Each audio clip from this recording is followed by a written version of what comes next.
uno dei personaggi più noti della corte di Luigi XIV, il Re Sole, e suo fratello, Filippo I di Borbone-Orléans, che è sempre stato al centro di molte chiacchiere, soprattutto inerenti alla sua sessualità, e che rispetto al fratello ha sempre avuto un ruolo marginale.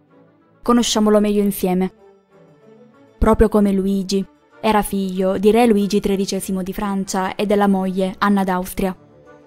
Nacque il 21 settembre del 1640, 2 anni dopo il fratello, e dopo 25 anni di un matrimonio che non riusciva proprio a produrre eredi. Ma nel giro di qualche anno la coppia reale di eredi ne mise al mondo 2, prima Luigi e poi Filippo. Luigi XIII voleva dare al neonato il titolo di Conte d'Artois in onore di una recente vittoria. Tuttavia, preferì rispettare l'usanza dell'epoca e gli diede invece il titolo di Duca d'Anjou, che era comunemente concesso ai figli minori dei re francesi. Nell'autunno del 1647, all'età di 7 anni, Filippo si ammalò di vaiolo, ma dopo un periodo di convalescenza riuscì a riprendersi. Venne battezzato l'11 maggio del 1648 alle 3 del pomeriggio, nella cappella del Palais Royal a Parigi. Il suo padrino fu suo zio, Gaston, duca d'Orléans, e la madrina, sua zia, Enrichetta Maria, sorella di suo padre e moglie di re Carlo I di Inghilterra. Dopo il battesimo, Filippo fu affidato alle cure di Françoise de Souvray, marchesa de Lansac. Alla morte del padre, avvenuta nel maggio del 1643, il fratello maggiore di Filippo salì al trono, col nome di Luigi XIV, a poco più di 4 anni. Ma essendo ancora un bambino, la reggenza fu affidata per diverso tempo alla madre e al suo primo ministro, Giulio Mazzarino. Filippo da bambino era considerato attraente e intelligente. La duchessa di Montpensier lo soprannominò il bambino più carino del mondo, e pare invece che un'amica di sua madre abbia detto che il bambino mostrò subito una vivace intelligenza.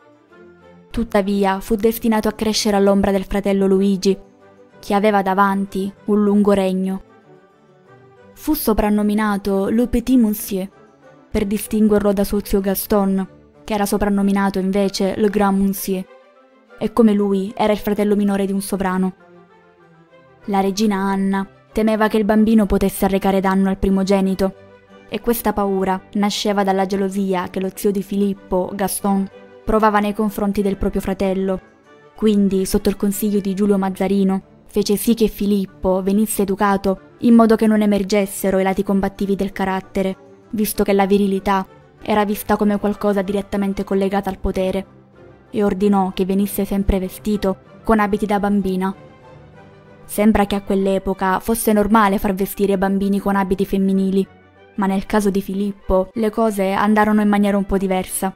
Pare infatti che Anna lo chiamasse la mia bambina. Filippo, dal canto suo, sentendosi appunto una donna, iniziò a truccarsi e a indossare gioielli da donna, e questa fu un'abitudine che lo accompagnò anche da grande, e non solo nell'età della fanciullezza.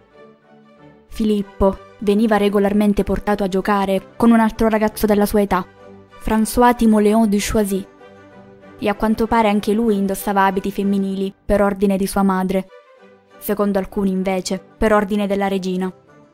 Proprio come Luigi, Filippo ebbe diversi tutori, come François de la Motte-Levaillet, e tutti quelli che si occuparono di educarlo furono scrupolosamente scelti da Giulio Mazzarino. Filippo studiò principalmente lingue, francese, latino, italiano, e studiò anche la storia, la letteratura, la matematica, il disegno e la danza. Quando aveva circa 8 anni, in Francia iniziò una guerra civile, nota come Guerra della Fronda, scoppiata contro il governo di Giulio Mazzarino e della regina Anna. Di questa guerra comunque ho parlato nell'altro video, quello su Luigi. Quando tornò la pace, all'incoronazione di Luigi, che aveva ormai raggiunto la maggiore età, Filippo fu il decano della cerimonia e ottenne il privilegio di porre la corona di Francia sul capo del fratello, e per tutta la vita da quel momento fu un accanito amante dell'etichetta di corte. Alla fine di giugno del 1658 Luigi si ammalò gravemente di febbre tifoide e fu quasi dichiarato morto.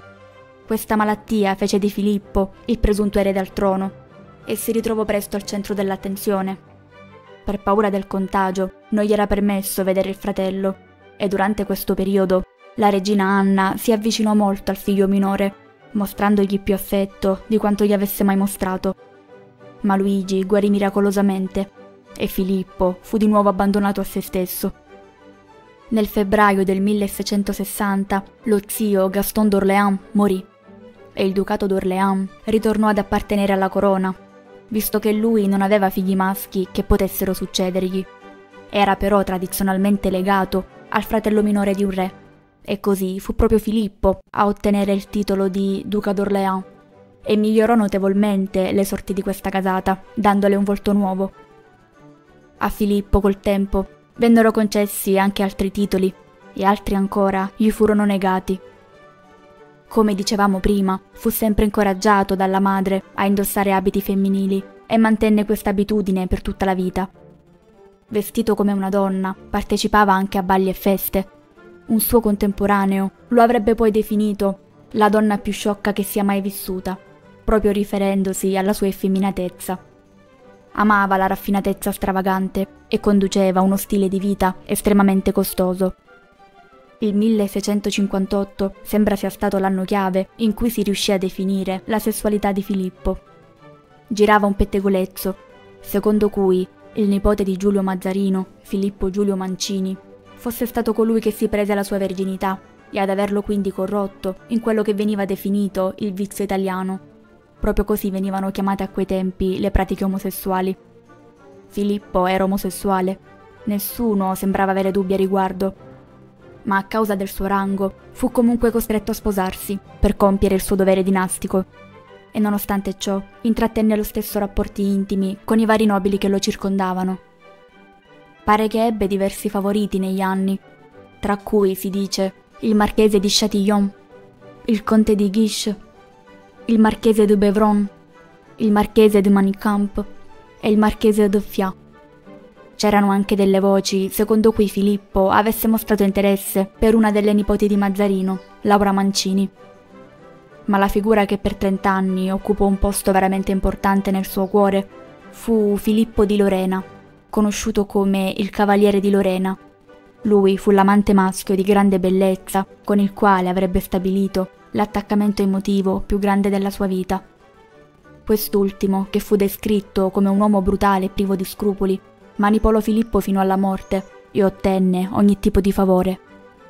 Ma come vi dicevo prima, Filippo si sposò per ben 2 volte e grazie a queste unioni divenne l'antenato di numerosi regnanti in tutta Europa, tanto da guadagnarsi il soprannome di il nonno d'Europa.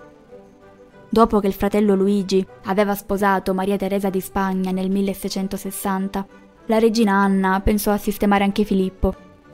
Inizialmente lo incoraggiò a corteggiare sua cugina, la figlia maggiore dello zio Gaston, che aveva un'immensa fortuna privata, gli aveva rifiutato corteggiatori come re Carlo II di Inghilterra. Rifiutò anche Filippo, lamentandosi del fatto che stesse sempre vicino a sua madre, come fosse un bambino. Filippo invece sposò un'altra sua cugina, la principessa Enrichetta di Inghilterra, figlia minore di re Carlo I e di sua moglie Enrichetta Maria. I due firmarono il loro contratto di matrimonio al Palais Royal il 30 marzo del 1661. La cerimonia invece ebbe luogo il giorno successivo. Questo matrimonio rese Enrichetta la duchessa d'Orléans. Da questa unione nacquero 4 figli, di cui solo 2 raggiunsero la maggiore età. Il matrimonio cominciò bene e Filippo sembrava essere un marito affettuoso, ma la situazione poi non poteva che capovolgersi, visto il suo orientamento sessuale, e sembra che anche Enrichetta non fosse di certo una santa. La loro unione, infatti, fu infelice e fu contraddistinta dalle reciproche infedeltà. Cominciarono persino a circolare delle voci che vedevano coinvolta Enrichetta in una storia con suo cognato, Luigi XIV. Lei, infatti, è sempre stata una delle sue presunte amanti, a causa dell'intensa amicizia che si era creata fra i due. Filippo si lamentò con la madre dell'intimità che i due avevano mostrato e pare che Anna per questo rimproverò entrambi. Ma a quanto pare Enrichetta poi avrebbe cominciato una storia col conte di Guiche, uno dei presunti vecchi amanti di Filippo. Quando Enrichetta diede alla luce una bambina, Maria Luisa, si cominciò a pensare che il padre fosse Luigi XIV o il conte di Guiche. Nonostante ciò, Filippo avrebbe sempre considerato Maria Luisa come la sua figlia prediletta. Filippo partecipò alla guerra di devoluzione nel 1667 e in quella battaglia riuscì a distinguersi, ma in seguito si stancò di combattere e preferì passare il tempo decorando la sua tenda. Filippo ebbe anche altri successi nella guerra d'Olanda contro il principe Guglielmo d'Orange, ma nonostante il talento strategico manifestato e il suo coraggio in combattimento, Luigi XIV, che era sempre sospettoso, non gli lasciò alcun potere. Da allora Filippo si concentrò sulla vita mondana di palazzo, sperperando fiumi di soldi. Luigi lo aveva obbligato a rimanere lontano dagli affari politici, così pensò di cercare potere altrove e nel 1700 protestò contro il testamento di re Carlo II di Spagna, che concedeva a Filippo d'Angiò, nipote di Luigi, la corona spagnola. Lui si sentiva di averne diritto, in quanto nipote del precedente sovrano, tuttavia non riuscì a far niente. Al contrario suo, la moglie era invece diventata molto potente. Fu proprio lei ad impegnarsi per rendere possibile il Trattato di Dover. E infastidita dall'invadenza e dalla costante presenza del Cavaliere di Lorena, nel gennaio del 1670 convinse Luigi ad allontanarlo dalla corte. Il Cavaliere di Lorena fu arrestato e si dice che quando accadde si trovasse proprio nelle stanze di Filippo. Fu imprigionato prima vicino a Lyon, poi nell'isola fortezza del Castello d'If e alla fine fu bandito in Italia, a Roma. Pare che lui avesse anche offeso Enrichetta, vantandosi di poter convincere suo marito a divorziare da lei. Il duca d'Orléans si infuriò e minacciò anche di sciogliere il suo matrimonio. Si ritirò in un'altra residenza e obbligò Enrichetta a seguirlo, esiliandola così dalla corte. Ben presto, però, Filippo protestò con tanta insistenza e durante un'udienza pianse, supplicando il fratello, che si convinse a riportare il Cavaliere di Lorena nell'entourage di Filippo. Il 30 giugno del 1670 Enrichetta collassò dopo aver bevuto un bicchiere di acqua fredda di cicoria. Venne subito spogliata e dopo averla controllata, sotto suo stesso suggerimento, i medici iniziarono a sospettare che fosse stata avvelenata. Enrichetta morì diverse ore dopo. Inizialmente il marito e poi il Cavaliere di Lorena insieme al marchese d'Effiat vennero accusati di un complotto per ucciderla, ma quando fu eseguita l'autopsia venne fuori che morì di peritonite, causata da un'ulcera perforata. Enrichetta venne pianta sinceramente dalla corte di Francia, ma ben poco da suo marito. Luigi si impegnò personalmente per trovare al fratello una seconda moglie, visto che dalla prima unione non erano rimasti eredi maschi. Dopo aver rifiutato diverse candidate, fu scelta la protestante Elisabetta Carlotta del Palatinato, nota col soprannome di Liselot, che è sempre stata descritta come un maschio mancato. Lei si convertì al cattolicesimo e sposò Filippo il 16 novembre del 1671. Non era considerata bella come Enrichetta, tuttavia dalle sue lettere si deduce che si avvicinasse tranquillamente al letto di Filippo. Dalla coppia nacquero 3 figli, di cui solo 2 sopravvissero all'infanzia: Filippo ed Elisabetta Carlotta, che pensate un po', sarebbe diventata la nonna della futura regina di Francia, Maria Antonietta, in quanto madre di suo padre, Francesco Stefano di Lorena. E dalla nascita della bambina, nel 1676, pare che con grande sollievo di entrambi, i due smisero di dormire insieme. Elisabetta Carlotta, così come Enrichetta, non tollerava la presenza degli amanti del marito, in particolare ovviamente quella del Cavaliere di Lorena. Sembra proprio che grazie alla sua influenza il loro figlio Filippo sposò Francesca Maria, una delle figlie che nacque dall'unione fra Luigi e l'amante Madame de Montespan. Questo matrimonio aveva lo scopo di ottenere privilegi e incarichi importanti, ma finì per creare contrasti fra i due fratelli, proprio perché molte delle promesse non vennero mantenute. Per esempio, nel 1701 al giovane Filippo fu negato un posto sul fronte nella guerra di successione spagnola, e pare che il pretesto sia stato il fatto che Filippo si fosse mostrato in compagnia della sua amante sotto gli occhi della moglie, e Luigi gli rimproverava l'infedeltà. anche se, proprio lui, non era di certo nella posizione di elargire prediche. L'8 giugno del 1701, nel castello di Merli, i due litigarono ferocemente e tutti sentirono le urla. I due fratelli si accusarono a vicenda e quando Luigi attaccò Filippo sulla cattiva condotta del figlio nei confronti della moglie, Filippo colse l'occasione per rimproverare lui di tutte le donne con le quali aveva tradito la moglie. Filippo quella sera tornò con rabbia a St. Cloud e il giorno dopo, il 9 giugno del 1701, fu colpito da un ictus e morì all'età di 60 anni. Quando Luigi venne a conoscenza della notizia, disse: «Non posso credere che non rivedrò mai più mio fratello».